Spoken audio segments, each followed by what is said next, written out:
오늘 여러분의 발걸음이 복되어서 우리 2층 그리고 3층 영상으로 예배드리는 모든 성도들에게 크신 은혜가 임하길 주의 이름으로 축원합니다. 오늘 말씀의 제목은 그리 쉽지 않은 제사장의 삶이라고 하는 제목으로 은혜를 나누겠습니다. 여러분, 이사야서에 보면 하나님 보좌 앞에서 천사들이 하나님을 향해서 선택한 찬양의 가사가 뭔 줄 아십니까? 거룩입니다. 거룩. 그것도 한 번도 아니고 3-4번이나 거룩하다 거룩하다 거룩하다 그러면서 삼박자 거룩으로 찬송을 했지요. 비단 그 천사들뿐 아니지요. 우리들도 흔히 하나님 앞에 기도할 때 첫 마디가 뭡니까?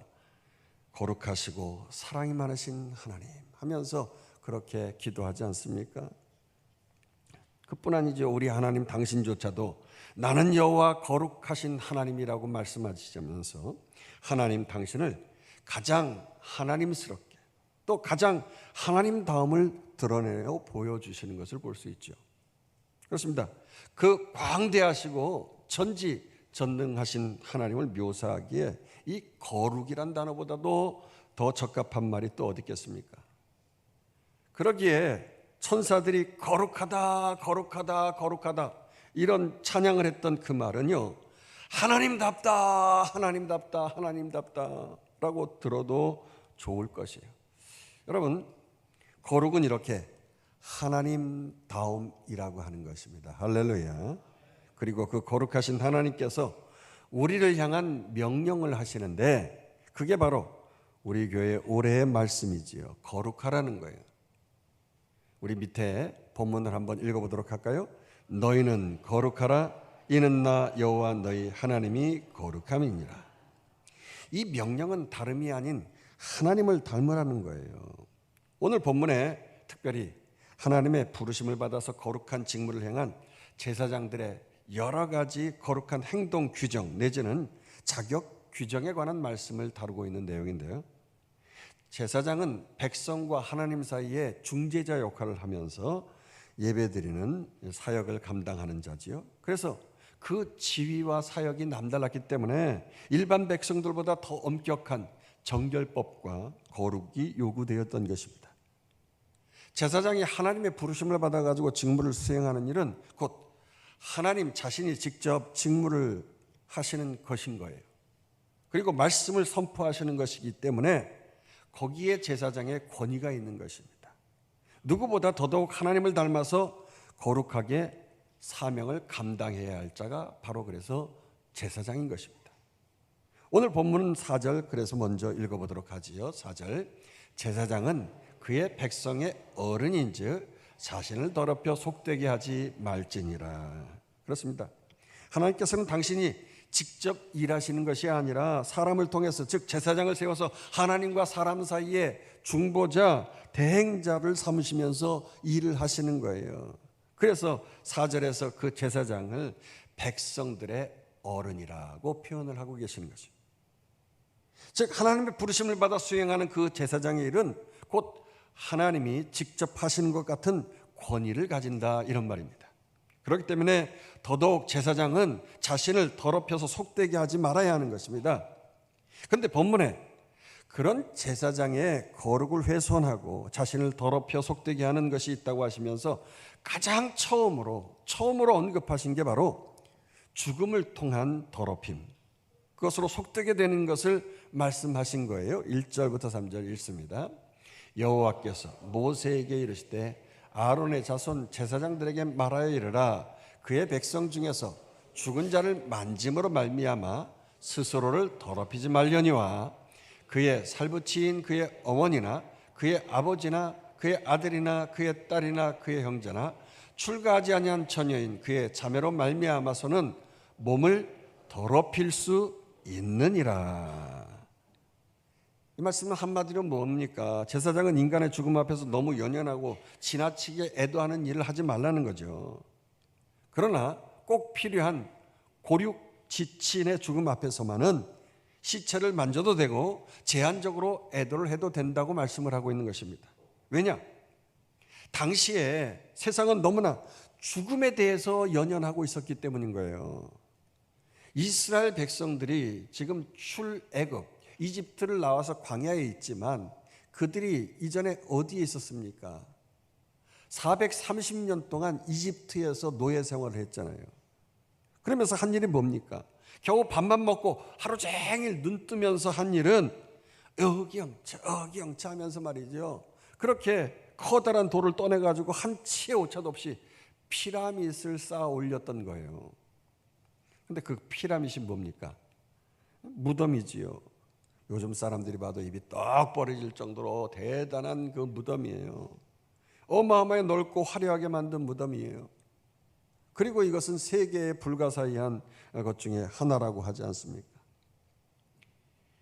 이때 이 파라오 왕들이요, 그 무덤을 쌓아꾸면서 하루 종일 생각한 게 뭔 줄 아십니까? 바로 죽음이에요. 내가 죽으면 이 묘실에다가 무엇을, 어떤 걸 집어넣을까? 어떤 보석을 넣고 또 내가 영원히 영생하면서 먹을 음식은 어떤 음식일까? 제일 맛있는 음식은 뭘까? 그러면서 거기에다가 목록을 집어넣고 말이죠. 묘자리, 선왕들이 이러한 피라밋을 지었으니까 나는 더 큰 피라밋을 지어야지 하면서 어디에 묘자리를 지어야 사람들이 나를 추앙할까? 그러면서 나름대로 허구한 날 생각한 것이 죽음에 관한 거였어요. 그때 집어넣은 카무트라고 하는 밀이 있는데 투탕카멘의 피라미드에서 가져와서 이 종자를 키웠는데 싹이 나고 열매를 맺었다는 거죠. 여담인데 이 카무트는 글루텐과 당 함량이 낮은 대신에 단백질 함량이 높고 셀레늄 함량이 한 현미의 3배나 된다죠. 혈당 관리에 좋고 고령층의 노화 방지에 좋았고 또 맛과 풍미도 그렇고 식감까지 좋아가지고 사진에 보는 대로 그렇게 장수 푸드로 그렇게 팔려지고 있을 정도예요. 그러나 그래봤자 무덤 속에서 나온 거고요. 오죽하면 죽음의 상징 아니겠습니까? 게다가 본문에 죽은 자를 만짐으로 스스로 더럽히지 말라고 했어요. 그런데 이집트에서는 시체를 만지는 게 뭡니까? 만지다 못해가지고 몇 날 며칠, 하루 종일, 아니 몇 달 되겠죠. 쭈물떡 거려가지고서 만드는 게 뭐예요? 내장도 꺼내고 뇌도 꺼내가지고서 이거 그냥 속 안에다가 각종 향료를 다 집어넣은 다음에 말려가지고 미라를 만드는 거예요. 영원히 썩지 말라고 말입니다. 따라서 거룩하신 하나님의 제사장은 그런 죽음을 묵상하고 죽음을 애도하고 죽음을 만지기보다 오히려 하나님 안에서 어떻게 하면 백성들의 생명을 살릴 것인가, 이걸 생각하라는 거예요. 어떻게 하면 거룩하신 하나님과의 의로운 관계를 누리며 저들이 영생복락을 누릴 수 있게 그렇게 살아가게 만들어야 할까, 그거 생각하라는 거지요. 거기에만 집중하라는 것입니다. 그러면서도 여러분, 인간의 할 도리가 있잖아요. 부모, 형제들이 죽었는데 가만히 있을 수 없는 거죠. 그래서 그 기본적인 할 도리를 하면서 하나님의 거룩과 책임을 완전히 조화롭게 이루면서 그렇게 생활하라고 말씀하신 것입니다. 그런데도 불구하고 나는 하나님의 제사장입네 그래가면서 말이죠, 가족의 죽음마저도 모른 척한다고 하면 그것은 하나님의 성품을 닮아가는 자가 아닌 것이에요. 말과 행동이 일치를 하지 못하는 어긋난 삶을 살아가는 제사장인 거지요. 가족에 대한 책임과 멀어지게 하는 그러한 거룩이 아니라는 것입니다.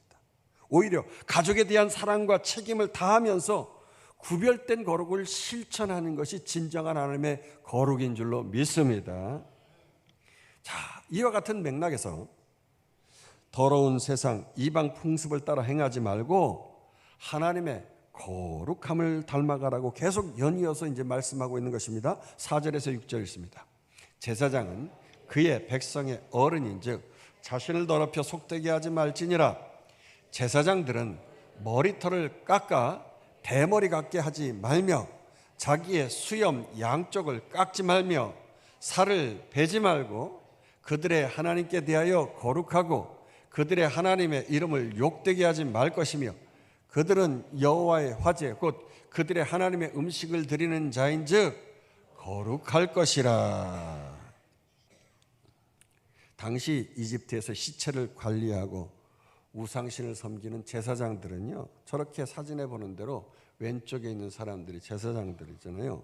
빡빡가루로 머리 밀고 뭐 우통을 벗고 말이죠. 뭐 막 자기 몸을 상하게 하고.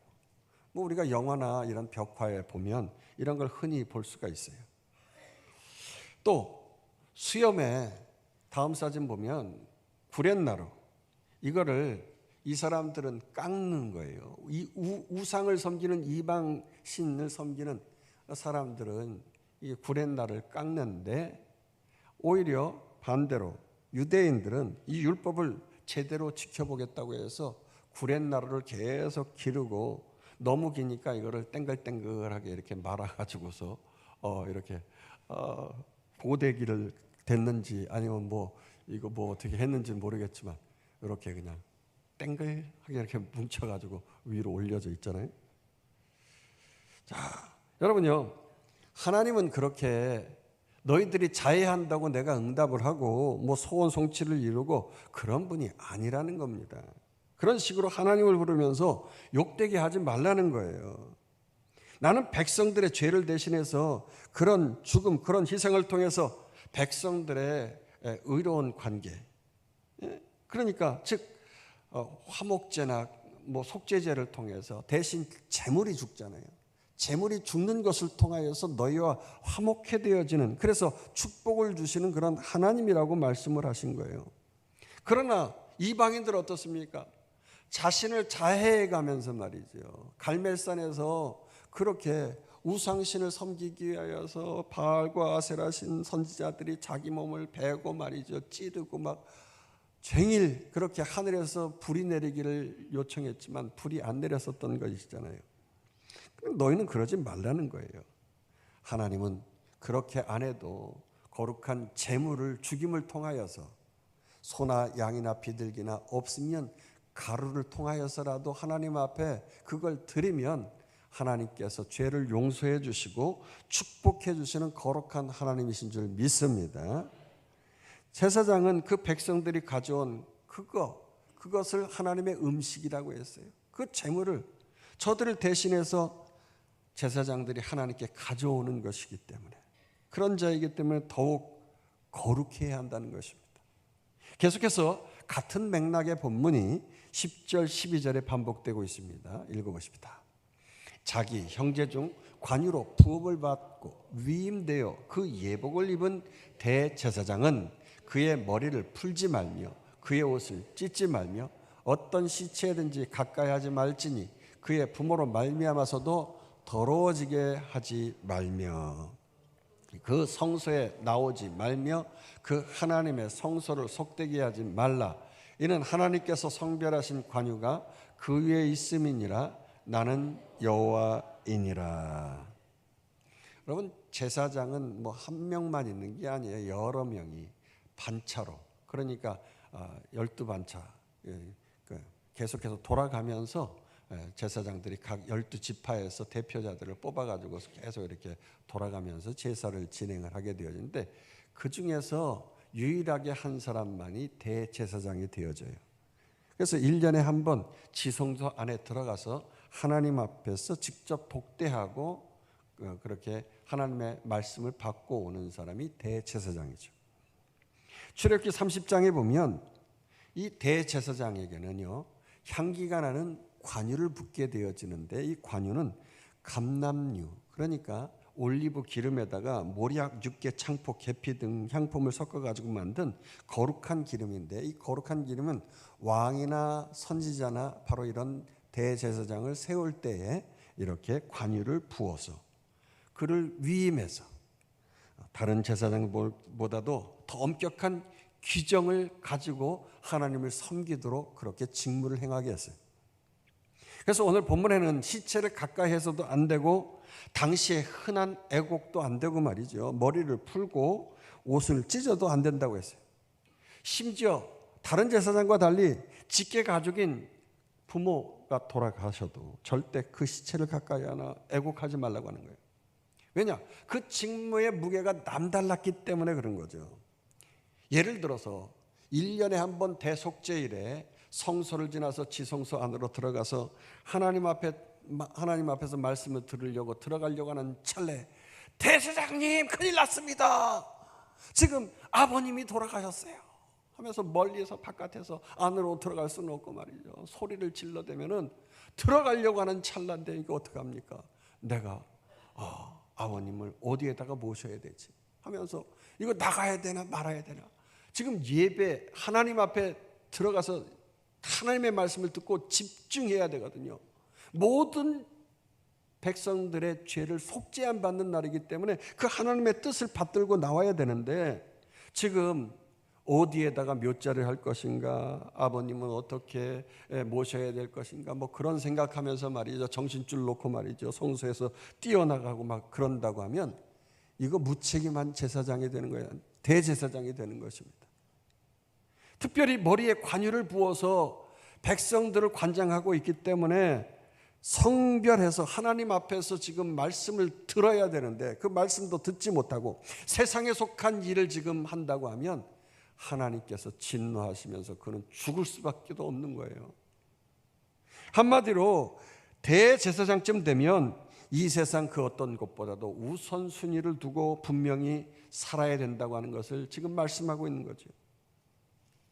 지난해 마태복음 올해의 말씀에서 For Christ and His Kingdom이라고, 오직 하나님 나라와 그의 의를 위해서 우선순위를 들 때 이 모든 것을 더하신다고 말씀했잖아요. 할렐루야. 그러므로 어련히 부모상을 본인 스스로가 안 치른다고 해도 하나님께서 손가락질 받지 아니할 수 있도록 어련히 하나님께서 피할 길 주시고 도움을 주실 줄로 믿습니다. 이 세상보다 하나님 나라의 우선순위를 분명히 하면, 먼저 그의 나라와 의를 구하면 이 모든 것을 더하신다고 하셨습니다. 할렐루야. 그러므로 가족 간에 어려운 문제들도 풀려지고 열려질 수 있도록 그렇게 하나님께서 은혜를 주실 줄로 믿습니다.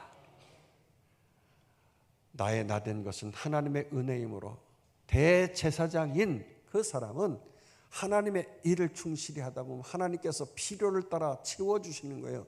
물질도 건강도 관계의 축복도. 그래서 하하호호 하면서 말이죠, 가족 간에 행복한 삶을 누릴 수 있도록 기회 주시는 줄 믿습니다.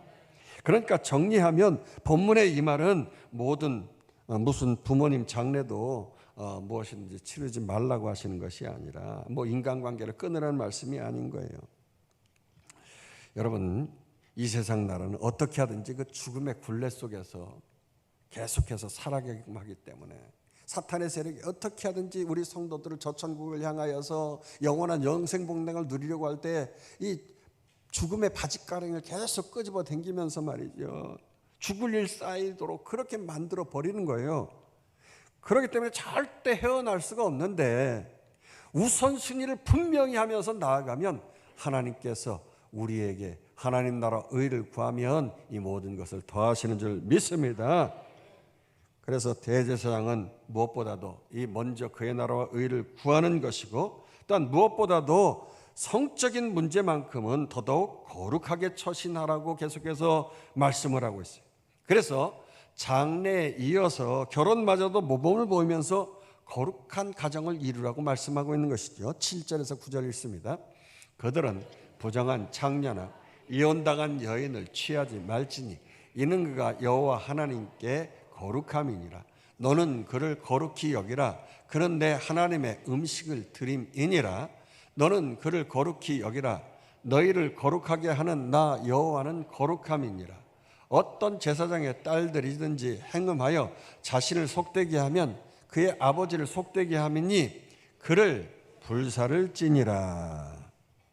자, 그 다음 맥락도 같은 말씀인데요. 그 다음 말씀도요, 대제사장에 관한 결혼 조건에 관한 조건을 말씀하고 있는 것인데 읽어보도록 하십시다. 13절 15절. 그는 처녀를 데려다가 아내를 삼을지니 과부나 이혼당한 여자나 창녀짓을 하는 더러운 여인을 취하지 말고 자기 백성 중에서 처녀를 취하여 아내를 삼아 그의 자손이 그의 백성 중에서 속되게 하지 말지니 나는 그를 거룩히 하는 여호와임이니라. 제사장은 하나님의 제사를 드리는 직무만 감당하는 게 아니라 늘 백성들 앞에서 거룩한 본을 보여주어야 하는 사람이에요. 따라서 이 아내를 선택하는 문제에 있어서도 순결한 처녀와 결혼을 하도록 했던 거죠. 부정한, 그러니까 몸을 파는 여자와 당연히 안 되는 거고요. 이혼당한 여인도 취하지 말라고 말씀을 하고 있는 거예요. 그러니까 이것은 예수님 시대의 말씀으로나 또한 구약 시대의 말씀으로 그 시대의 환경으로 좀 여러분 해석해야 되는 것이에요. 예수님은 모세 시대 때부터 이혼 증서를 써주고 이혼해야 한다고 말씀하셨다고 가르치셨어요. 그러니까 모세 시대 때부터 이혼 증서가 있었는데 그 이혼 증서가 뭐냐? 하나님께서 이루어주신 가정을 절대 파괴할 수는 없어요. 선택받은 민족이기 때문에. 그런데도 불구하고 어떤 경우에 이혼할 수가 있느냐 하면은 아내가 가정을 파괴해서 음행을 저지른 경우인데 이때 문제는 음행을 저질렀으면 죽는 거예요. 돌 맞아 죽습니다. 간통죄로 죽여야 했어요. 그래도 예정이 있어서 그렇게 참아 죽게 내버려 둘 수 없지요. 이럴 때는 어떻게 하느냐? 이혼 증서를 써주라는 거예요. 만약에 이혼 증서가 없는 상태에서 또 다른 남자와 결혼을 하게 되어지면 이거는요 간통죄로 또 걸리기 때문에 이제는 남자와 자기 아내가 동시에 같이 죽는 어려운 일을 당하는 거예요. 그렇기 때문에 이혼 증서를 반드시 이 여자가 가지고 있어야 되는 거죠. 그리고 당시 시대의 사회 문화는 여자는 사회활동을 할 수가 없는 거예요. 그래서 성경에 고아와 과부를 돌보라고 하시는 율법의 말씀이 있었던 것인데 여자가 생존할 수 있는 유일한 방법이 뭐냐? 결혼해서 사는 거예요. 그렇기 때문에 이 결혼의 기회를 다시 주어서 생존할 기회를 만들어 주는 거거든요. 그러니까 무슨 말입니까? 오늘날이야 뭐 사연도 많고 뭐 복잡한, 그래서 이혼을 하는 경우가 여러 경우가 많이 있어요. 그러나 이 성경 시대의 상황으로 본다고 하면 이혼당한 여인은 음행한 연고로 죽일 수밖에 없는데 남편의 아량으로 지금 이혼 증서를 써줘서 이혼한 거죠. 그렇기 때문에 부정한 몸을 파는 여자나 이혼한 여자가 말이죠, 그 음란한 생활하다가 자신의 아이를 숨겨둘 수도 있는 거예요. 또 아니면 본인도 모르고 임신한 상태에서 제사장과 결혼을 하는 거예요. 제사장도 모르고 또 결혼한 그 여인도 모르는 상태에서 임신이 된 상태에서 결혼을 한 거죠. 그렇게 되면 어떻게 됩니까? 이거는 피가 다른, 이런 피가 섞인 이런 사람이 제사장의 집안에 들어오게 되어지는 거거든요. 제사장은 어떤 사람입니까? 구별된 레위 지파로서 쭉 하나님께서 세습하도록 직무를 허락하신 거예요. 그런데 여기에 피가 섞인 다른 아이, 이방인의 피가 섞인 아이가 들어온다. 이거는 안 되는 일이거든요. 하나님은 섞이는 그 혼합주의를 싫어하시는 거예요. 모든 종교가 뭐 다 똑같다는 등 어떻다는 등 그거 하나님은 절대 용납하시지 않거든요. 섞이는 걸 싫어하시는 거예요. 어저께도 제가 설교를 준비하면서 이제 피곤해서 커피 한 잔 마셔야겠다고 해서 원두 이제 갈아서 먹으려고 이렇게 원두통 뚜껑을 열어보니까 원두와는 다른 어떤 누리끼리 한 가루가 거기에 있어요. 그래서 아니 뭐 알아서 뭐 있겠지 하고서 이제 그것을 꺼내가지고서 이제 내려서 먹었는데 말이죠. 맛이 이게 계피기 맛이 나는 거예요. 또 집사람이 또 섞은 거예요. 아이, 뭐 물론 오늘날이야 뭐 섞는 것에 대해서 하나님께서 뭐라고 하시지는 않습니다만 그 시대적으로 볼 때 말이죠. 섞는 거 하나님이 싫어.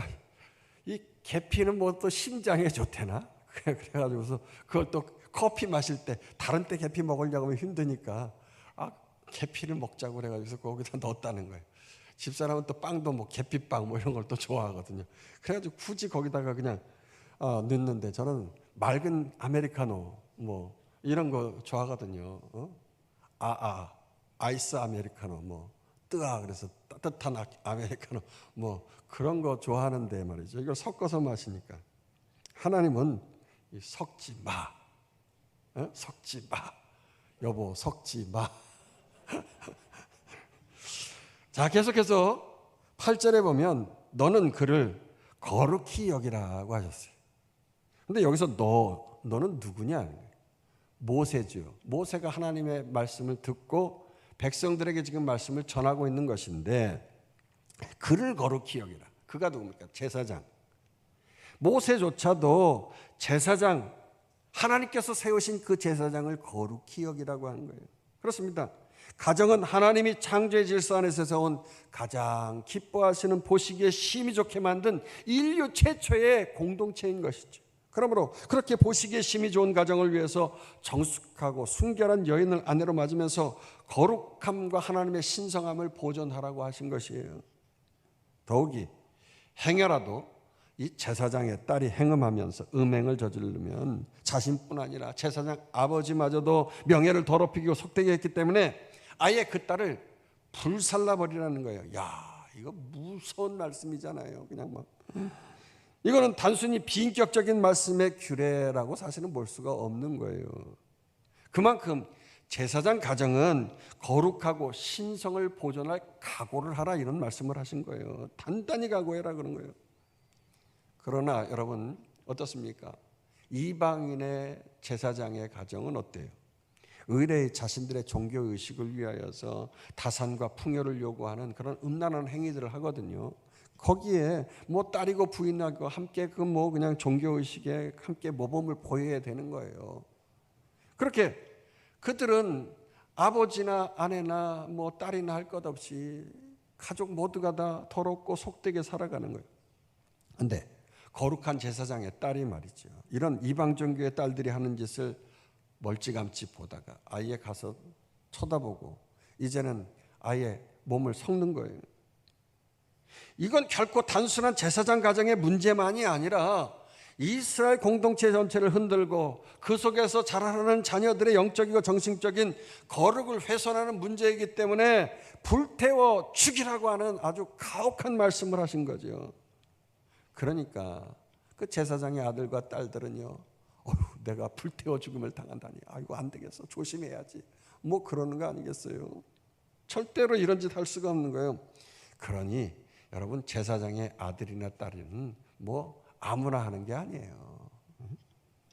그러나 그럼에도 불구하고 오히려 감사한 것은 이렇게 엄격한 말씀 앞에서 세상의 음란한 문화와 또 환경에 거리를 두면서 말이죠, 제사장의 딸들과 아들이 보호를 받을 수 있다고 하는 거죠.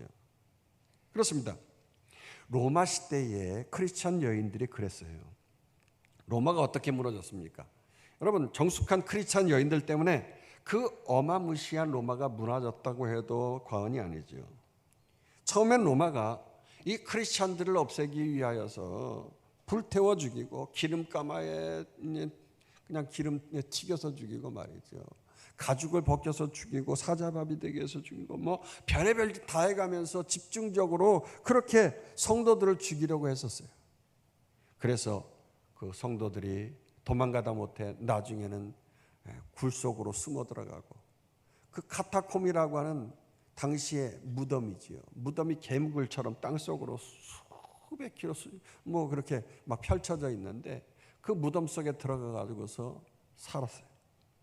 비록 무덤 속에서 숨어서 살아가지만 세상 사람들과는 다른 거룩을 위하여서 정결하고 성숙한 삶을 살아갔던 거죠.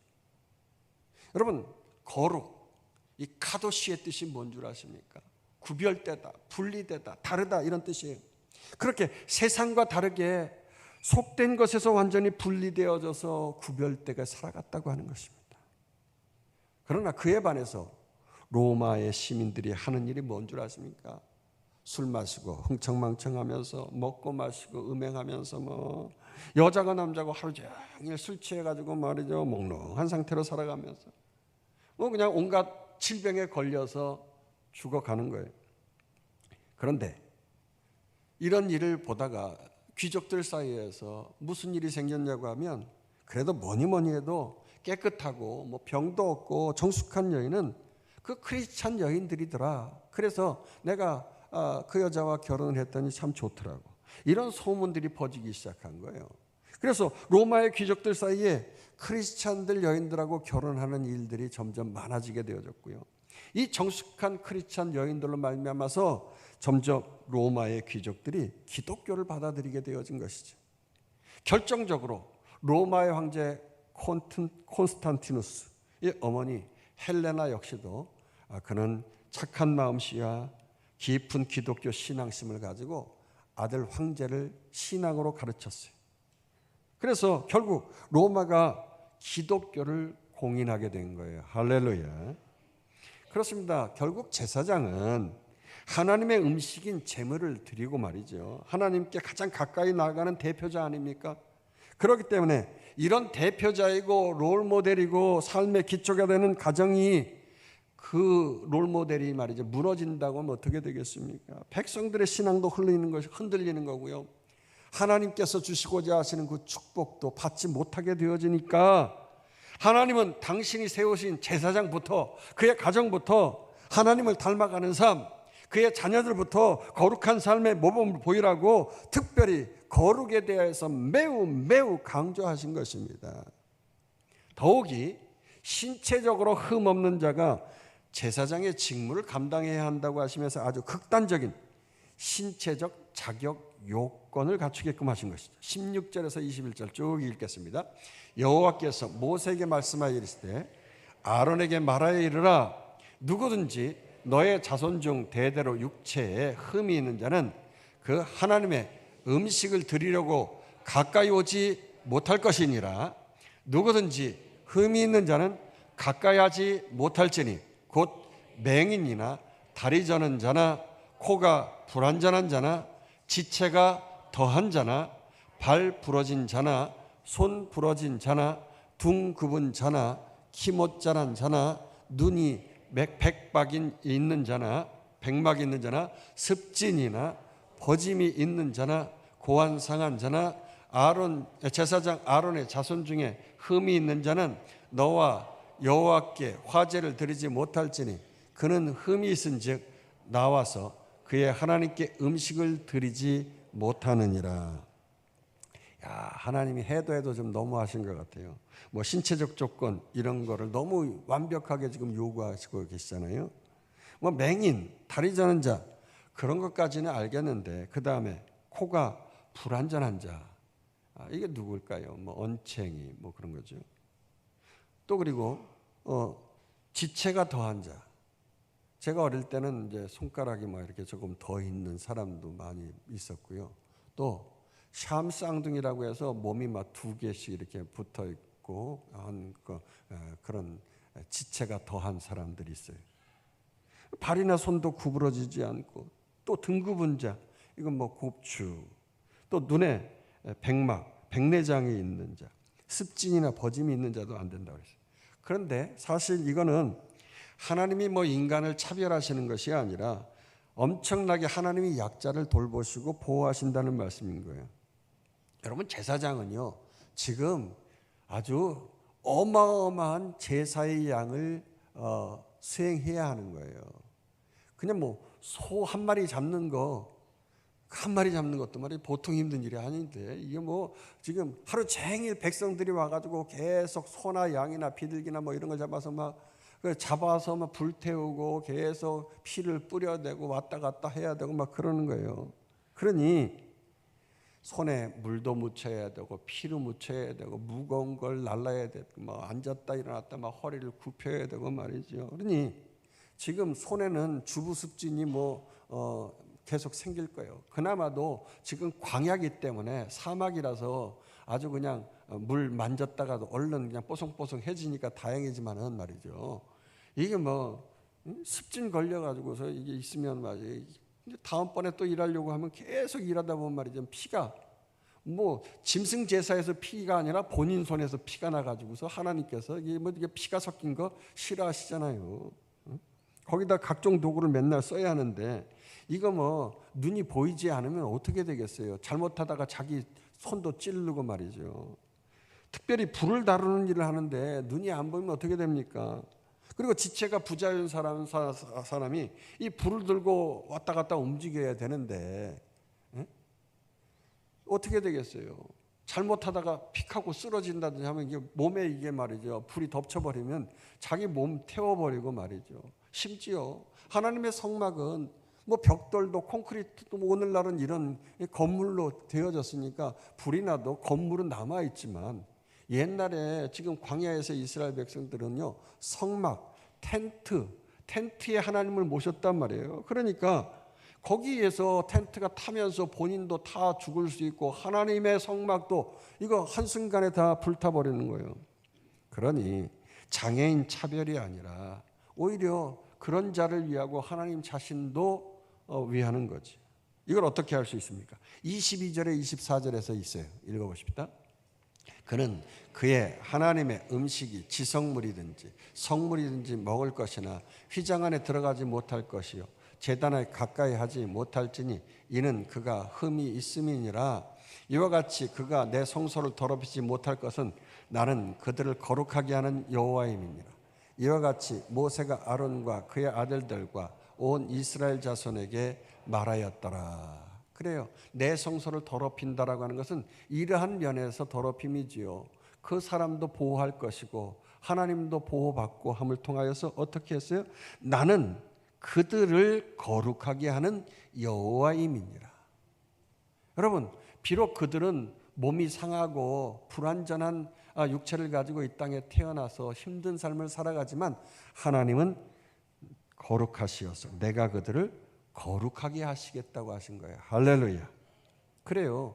하나님은 우리를 거룩으로 인도하시는 분인 줄 믿습니다. 비록 신체적 어려움으로 극한 직업의 제사를 이렇게 헌신을 하는 사역을 할 수 없지만 그는 하나님의 음식이 지성물이든지 성물이든지 먹을 수 있다고 하는 거예요. 지성물은 거룩한 것 중에서 거룩한 것, 제사장만 먹을 수 있는 것이고, 성물은 그의 가족까지 먹을 수 있는 것인데, 비록 하나님께 제사를 드리는 제사장의 직무를 못하는 사람이지만 이 제사장의 가족들 가운데 이런 사람들이 있을지라도 이런 음식 다 먹을 수 있도록 하시겠다는 거예요. 그러나 단 휘장 안에는 들어갈 수 없다는 거예요. 그러니까 휘장 바깥에서, 울타리 쳐진 바깥에서 이제 가족들이 그렇게 먹게 되어지죠. 대제사장은 속죄 제사를 드리고 나서 1년에 한 번 그 지성소에 들어가게 되어지는데 죄가 있으면 즉사하잖아요. 그런데 만약에 이런 몸이 약한 자가 함부로 거기에 들어가서 성소에 들어갔다가 휘장이 있는데 이렇게 넘어지다 보면 휘장이 이제 텀에서 턱 치면서 속 안으로, 지성소 안으로 본인도 의도하지 않았는데 쑥 들어갈 수 있어요. 그럼 즉사에 죽는 거예요. 또 다른 것에 물건을 두거나 실수해서 지성소 안에 그냥 얼떨결에 그냥 눈이 제대로 안 보여가지고서 뭐 들어갈 수도 있단 말이에요. 이거 하나님의 진노로 죽을 수 있거든요. 제 동기 목사님 중에서 축구를 무척 좋아하시는 분이 있어요. 스트레스 푼다고 그냥 뭐 시도 때도 없이 그냥 바깥에 나가서 막 뛰고, 지금 이 나이에도 막 계속 뛰는 거예요. 뭐 60이 넘었으면 좀 조심해야 되는데 막 뛰다가 무릎이 나가버렸어.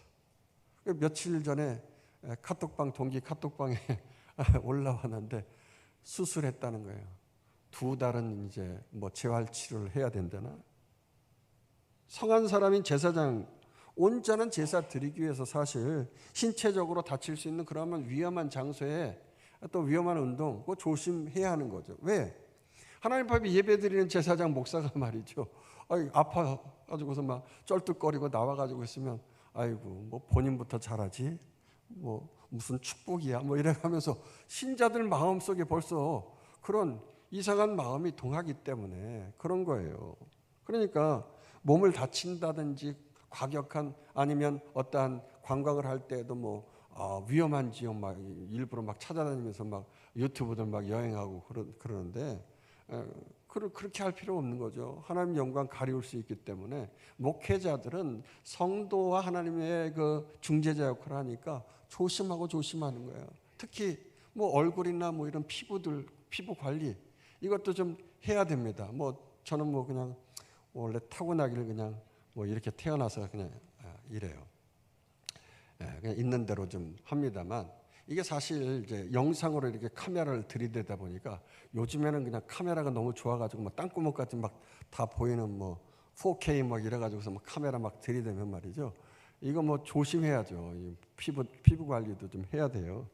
적당한 운동도 하고 체력 관리도 해야 되고 막 하나님 영광 안 가리려는 이러한 차원에서 말이죠. 사실 제가 이제 40일 금식기도 하면서 무릎도 안 좋아지기도 했어요. 그래서 먼저 교회에 있을 때는 교회에서 방배역까지 얼마 안 돼요. 한 5분 거리밖에 안 되는데도 중간에 쉬었다가 갈 정도로 그렇게 무릎이 사실 안 좋았었어요. 하나님께서 은혜를 주셔서 지금은 이제 건강하게 합니다만 축구 친구들이 그래서 축구하자고 하면 저는 그냥 너희들끼리 하라고 뛰지를 못했어요.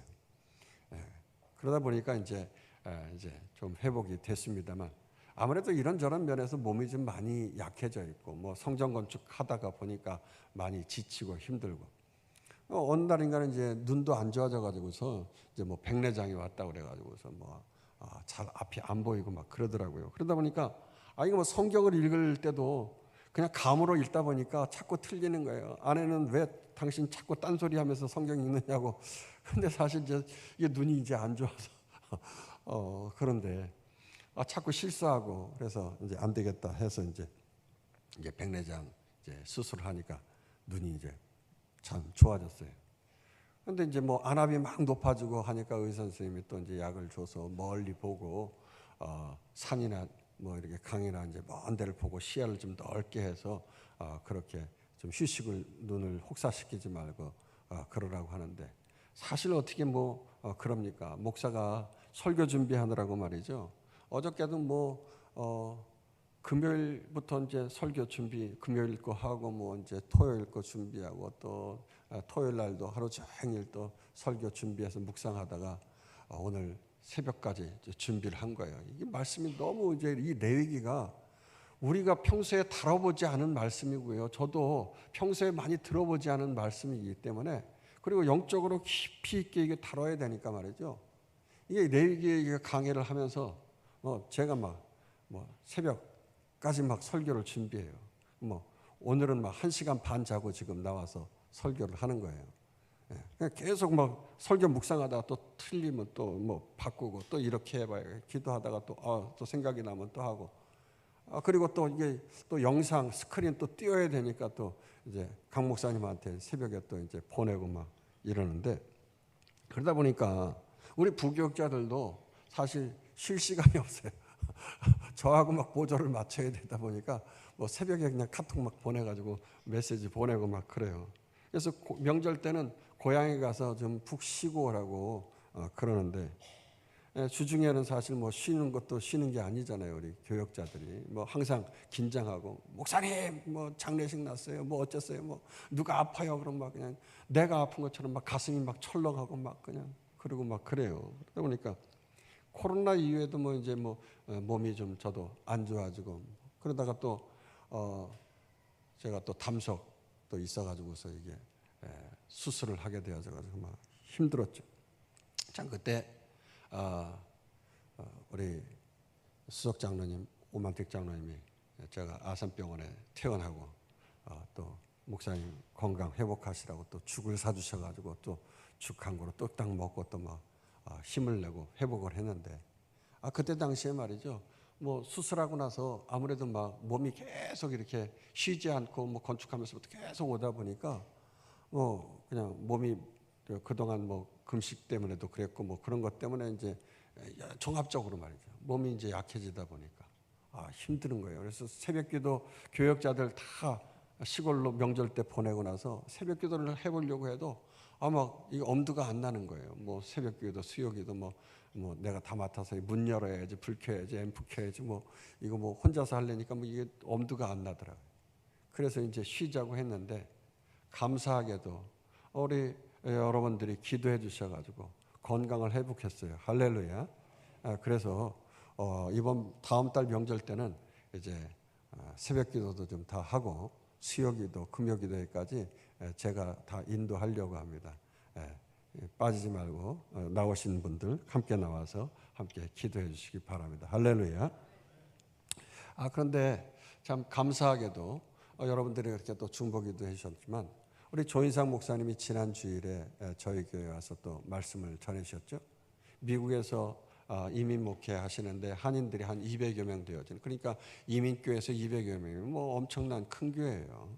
근데 거기에서 이제 사역하시다가 이제 휴가를 얻으셔서 1년에 한 번씩 몇 주간 이렇게 쉬시다가 가시는데, 조 목사님이 저에게 도착해서 이제 제 방에 오기 전에 3층에 오른쪽에 복도에 카페가 있잖아요. 거기에 중보기도 팀이 있는 거예요. 이정자 권사님과 팀원들이 함께 모여서 중보기도를 하고 있는 거를 마침 보신 거예요. 그러면서 들어와가지고는 권 목사, 야, 그 중보기도 팀 아주 열심히 기도를 하던데 너무 막 그냥 막 나는 부럽다고 그러면서 아마 중보기도에 대해서 계속 얘기를 하는 거예요. 그래서 저희 아내가 옆에서 듣고 있다가, 목사님 저희 교회는 주방팀이 뭐 토요일부터 주일부터 열심히 일을 하고 매주마다 돌아가고 뭐 찬양팀도 뭐 또 성가대가 있고 뭐 찬양팀이 있고 뭐 각종 악기를 다루고 뭐 열심히 찬양을 하고 계속 뭐 그런 자랑을 하는데도, 목사님은 또 다시 돌아가가지고 그래도 중보기도 팀이 계속 좋다고 뭐 이러면서 계속 얘기를 하더라고요. 참, 그래서 어쨌든 부러워하는 게 중보기도팀이라고 하면서 돌아가더라고요. 여러분, 제사장의 사명을 감당하려고 하면요, 이 몸도 영혼도 건강해야 하고 최상의 컨디션 가지고 올바로 사역을 감당해야 하는 거예요. 근데 구약의 제사장, 그 시대에는 몸을 움직여야 되잖아요. 뭐 계속 들었다 놨다 막 허리를 굽혔다 폈다고 손으로 쥐었다가 막 끄집어내고 막 이러고 막 피를 뿌리고 막 불을 태워야 되고 막 이러는 움직임이 있기 때문에 이 극한 직업의 제사장이에요. 하루 종일 그냥 아침부터 늦 저녁 시간까지 계속해서 이 일을 해야 하는 거예요. 그러니까 건강해야 됐어요.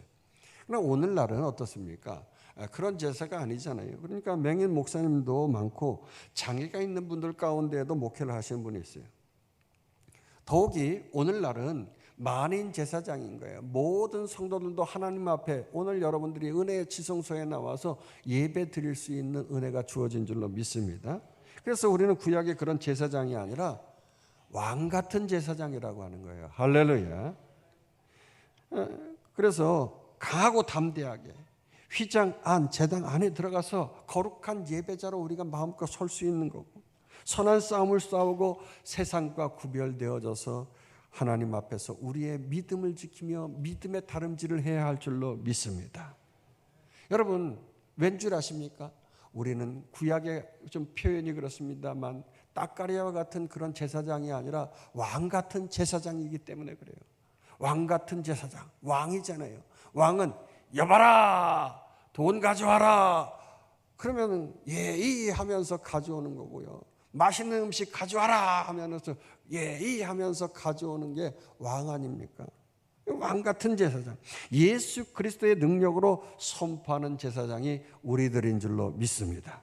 그러므로 하나님과 세상 사람 사이에서 구원의 복음을 전하는 중보의 역할을 힘있게 감당하면서 주님 앞에 서는 날 면류관 받고 끝까지 믿음의 다름질을 하여서 주님 앞에서 자랑할 수 있는 우리와 우리의 자녀되는 아름다운 제사장 되기를, 왕 같은 제사장 되기를 주의 이름으로 축원합니다.